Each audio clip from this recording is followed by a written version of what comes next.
Muito bem.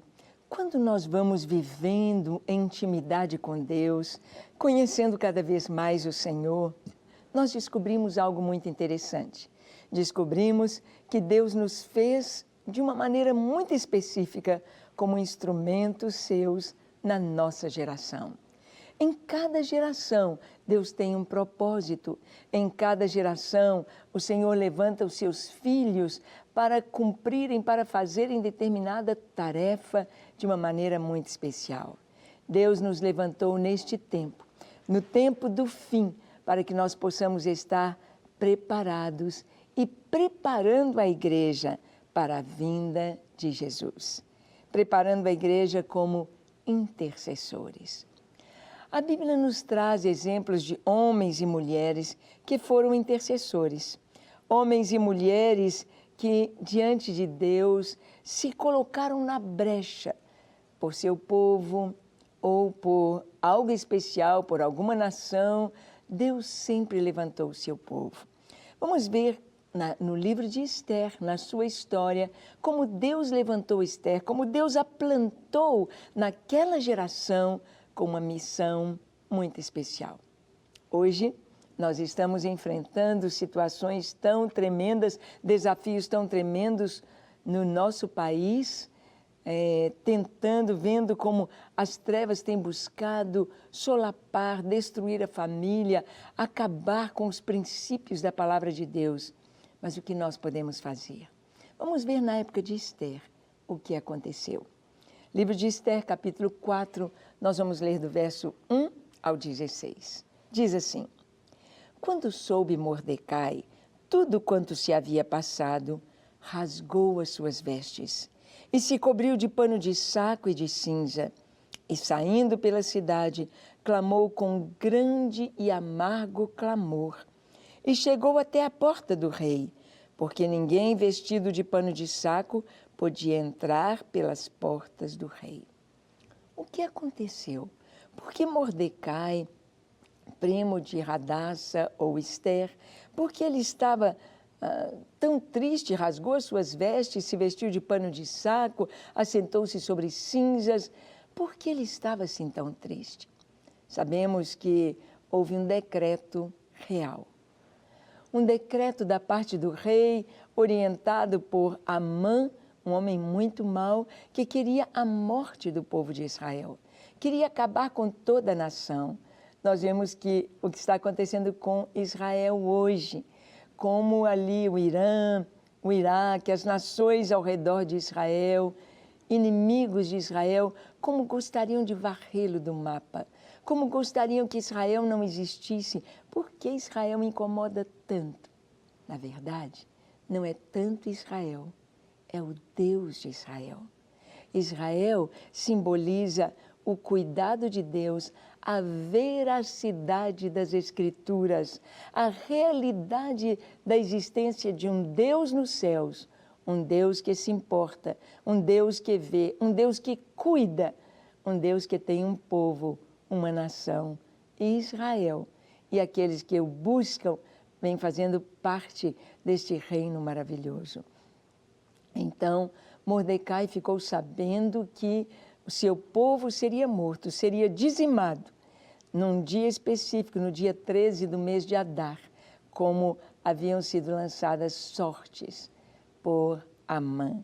E o texto diz: em todas as províncias onde chegava a palavra do rei e a sua lei, havia entre os judeus grande luto, com jejum e choro e lamentação, e muitos se deitavam em pano de saco e em cinza. Então, aquela notícia de que o povo seria dizimado, seria morto, naquele dia, lançado em sortes no dia 13 do mês de Adar, todo o povo começou a orar. O povo começou a se humilhar diante de Deus, a buscar de Deus a solução para que o povo não fosse destruído. Então, Esther chamou Ataque, um dos eunucos do rei, e este lidera para servir, e lhe ordenou que fosse a Mordecai para saber o que era aquilo e o seu motivo. Esther queria saber por que Mordecai estava vestido de pano de saco? Por que ele não podia entrar no palácio e ter as notícias de Esther? Porque o que estava acontecendo? Saiu, pois, Ataque à praça da cidade para encontrar-se com Mordecai à porta do rei. Mordecai lhe fez saber tudo quanto lhe tinha sucedido, como também a quantia certa da prata que Amã prometera pagar aos tesouros do rei pelo aniquilamento dos judeus. Também lhe deu o traslado do decreto escrito que se publicara em Susã para os destruir, para que eu mostrasse a Esther e a fizesse saber, a fim de que fosse ter com o rei e lhe pedisse misericórdia, e na sua presença lhe suplicasse pelo povo dela. Mordecai, então, manda uma cópia daquela lei para Esther. Olha, nós fomos vendidos, nós vamos ser saqueados, nós vamos ser mortos, vai haver um genocídio tremendo neste dia. Invadirão as nossas casas, matarão nossas crianças, matarão as mulheres e os homens, os velhos, a todos os judeus. E o que for saqueado irá fazer parte dos tesouros reais. Foi isso que Mordecai mandou que desse a Esther esta notícia, porque dentro do palácio ela não sabia o que estava acontecendo. Vamos prosseguir vendo o que vai acontecer. Tornou, pois, Ataque e fez saber a Esther as palavras de Mordecai. Então respondeu Esther a Ataque e mandou-lhe dizer a Mordecai: todos os servos do rei e o povo das províncias do rei sabem que para qualquer homem ou mulher que, sem ser chamado, entrar no pátio interior para avistar-se com o rei, não há senão uma sentença, a de morte, salvo se o rei estender para ele o cetro de ouro para que viva. E eu, nesses 30 dias, não fui chamada para entrar ao rei. Fizeram saber a Mordecai as palavras de Esther. Então lhes disse Mordecai que respondessem a Esther: não imagines que por estares na casa do rei, só tu escaparás entre os judeus. Porque se de todo te calares agora, de outra parte se levantará para os judeus socorro e livramento. Mas tu e a casa de teu pai perecereis. E quem sabe se para uma conjuntura como esta é que fostes elevada a rainha? Palavras sábias de Mordecai. Ele disse, quando a Esther mandou a resposta, olha, nos próximos 30 dias eu não fui chamada a estar na presença do rei. E se eu forçar, e se eu for e entrar lá no jardim do palácio do rei, eu posso ser morta. Esta é a lei. Eu não posso entrar. Eu não fui chamada. Ela mandou este recado para Mordecai. É impossível. Eu não posso pedir ao rei. E Mordecai então disse, olha, não pense que você vai escapar. Não pense, porque esse tempo é um tempo de muito sofrimento, é um tempo em que, se você não fizer alguma coisa, Deus vai levantar socorro, livramento de outra parte, mas você e a casa de teu pai, todos morrerão.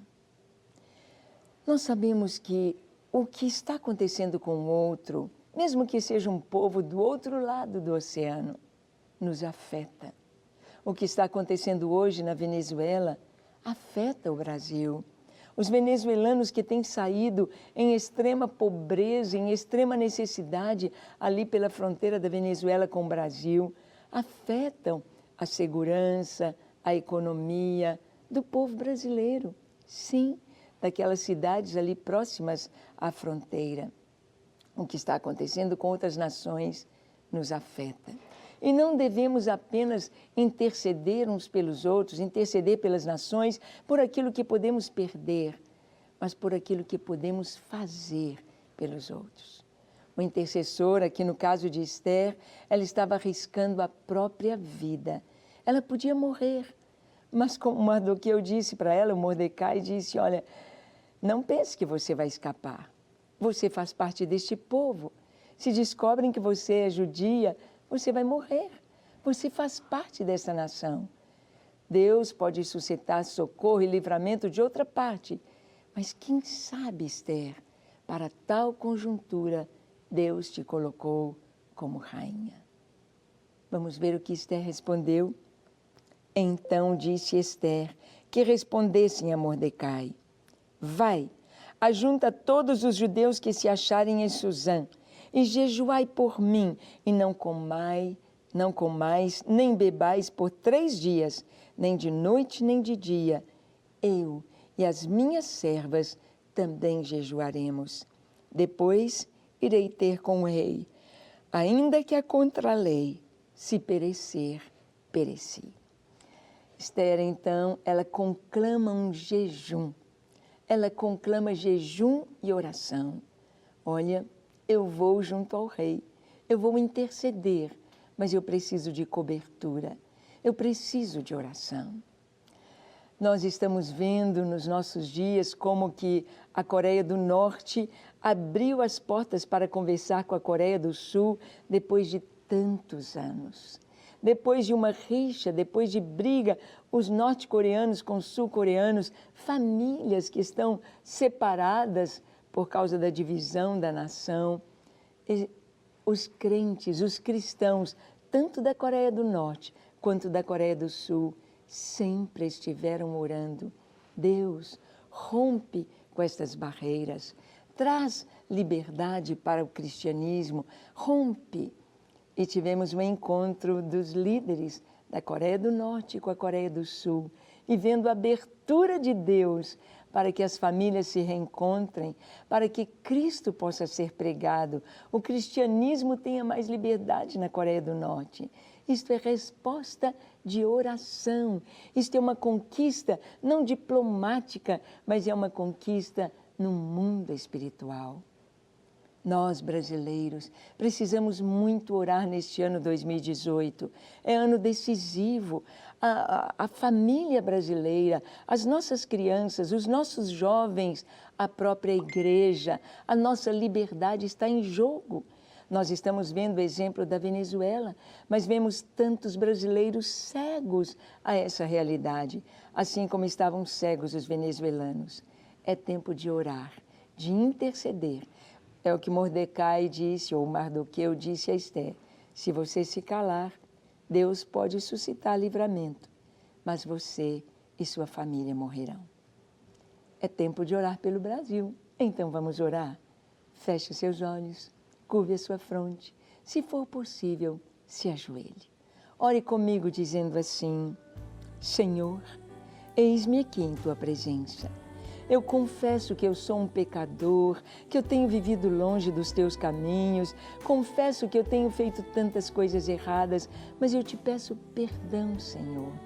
Perdoa-me, lava-me, limpa-me, dá-me um novo coração.